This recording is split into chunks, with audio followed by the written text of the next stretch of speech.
आजच्या लेक्चर्समध्ये नाणे बाजारातील सध्याकालीन प्रवाह, new trend in financial management या नाणे बाजारातील जो काही सध्याकालीन प्रवाह तो कोणत्या स्वरूपात आहे भारतामध्ये त्याचा आढावा आपण थोडक्यात बघणार आहोत.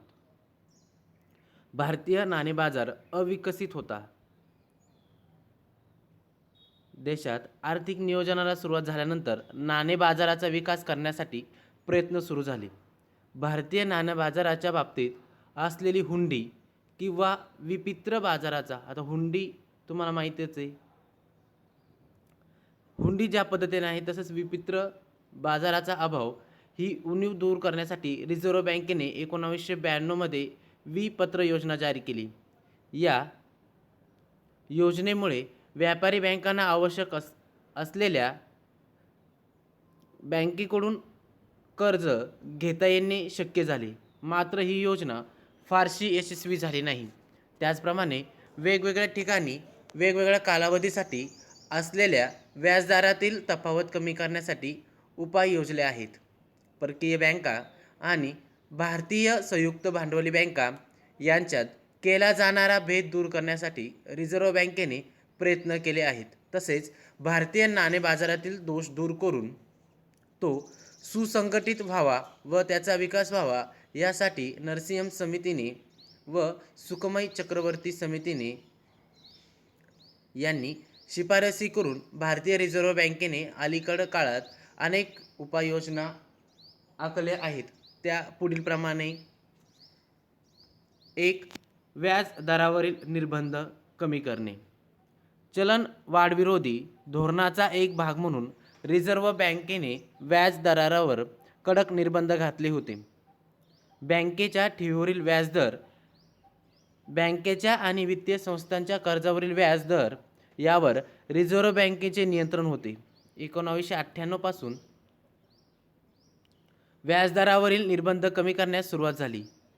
आंतरबँक मागणी व अल्पसूचना कर्ज, आंतरबँक अल्पमुदतीच्या ठेवी, हुंडी किंवा विपत्र पुनर्वटवणूक आणि आंतरबँक सहभाग या बाबतीतील व्याजदराची कमाल मर्यादा 1989 मध्ये काढून टाकली व बाजारातील प्रवाहानुसार ती निश्चित होण्यास मुभा दिली.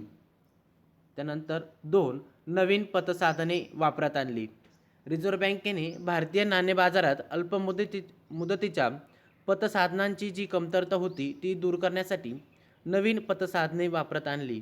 पूर्वी 91 दिवसीय कोषागार विपत्रे म्हणजेच जी ट्रेझरी बिल आहेत ती महत्त्वाची होती. त्यानंतर रिझर्व्ह बँकेने 182 दिवसीय कोषागार विपत्र व 364 दिवसीय कोषागार विपत्र वापरात आणली. त्याचबरोबर ठेवी प्रमाणपत्रे, व्यापारी पत्रे, सरकारी कर्ज रोखे इत्यादी नवीन साधनांचा समावेश केला. त्यामुळे नाणे बाजारातील पतसाधनात वाढ होऊन यातील व्यवहार वाढण्यास मदत झाली. नंबर 3. भारतीय वटाव आणि वित्तगृह मर्यादेची स्थापना.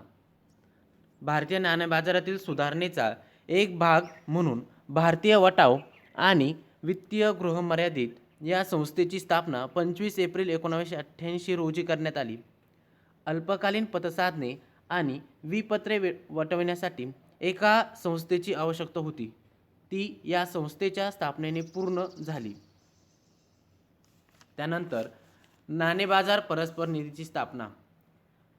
भारतीय रिझर्व्ह बँकेने व्यापारी बँका व सार्वजनिक वित्तीय संस्था यांना एप्रिल 1992 मध्ये नाणे बाजार परस्पर निधीची स्थापना करण्यास परवानगी दिली. वैयक्तिक गुंतवणूकदारांना नाणे बाजारातील व्यवहारात सहभागी होण्याची संधी मिळण्यासाठी नाणे बाजार परस्पर निधीची स्थापना करण्यात आली.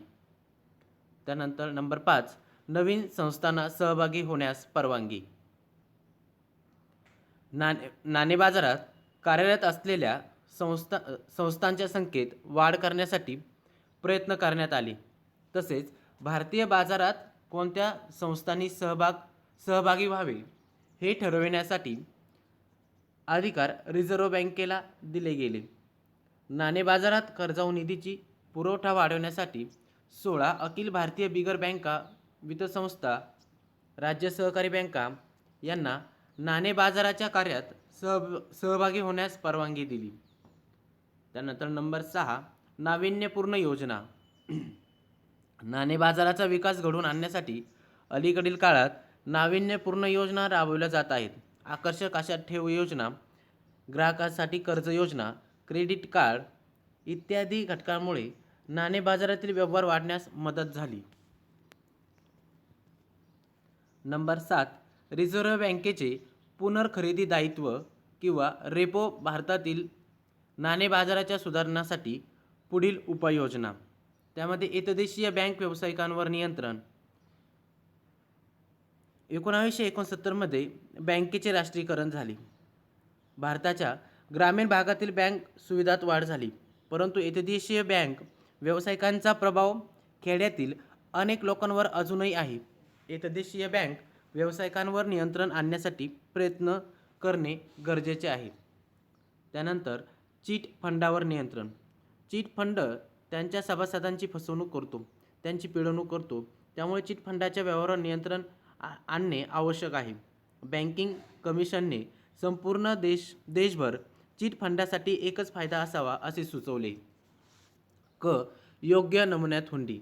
नाणे बाजाराच्या असंघटित क्षेत्रात होणाऱ्या हुंडीच्या वटवणुकीद्वारे मोठ्या प्रमाणात व्यवहार पार पाडले जातात, मात्र व्यापारी बँका त्या हुंडी स्वीकारत नाही. त्यासाठी अशा हुंड्या बँकिंग कमिशनने सुचवल्याप्रमाणे योग्य नमुन्यात असणे आवश्यक आहे. हुंडी बाजाराचा विकास. भारतात नाणे बाजाराच्या वृद्धीसाठी नाणे बाजाराच्या संघटित क्षेत्रात योग्य रीतीने विकसित झालेली हुंडी बाजार आवश्यक आहे.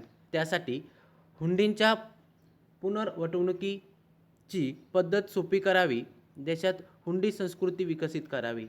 आणि लास्ट, इतर केंद्रात नाणे बाजाराची वाढ.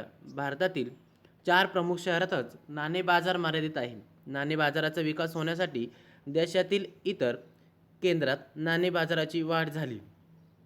त्याच पद्धतीने आपला फर्स्ट चॅप्टर पूर्ण झाला आहे. वित्तीय व्यवस्थापनाची ओळख. वित्तीय व्यवस्थापनाची ओळख म्हणजे काय? वित्त आपण कोणकोणत्या घटकापासून निर्माण करतो याचा आपण आढावा घेतला. त्यानंतर RBIचं काम काय, सेबीचं काय काम आहे, या गोष्टी देखील आपण या फर्स्ट चॅप्टरमध्ये अभ्यासल्या आहेत. पुढील लेक्चरमध्ये आपण प्रकरण क्रमांक 2 वित्तीय विवरणपत्रे आणि वित्तीय विश्लेषण म्हणजे काय याचा अभ्यास करणार आहोत.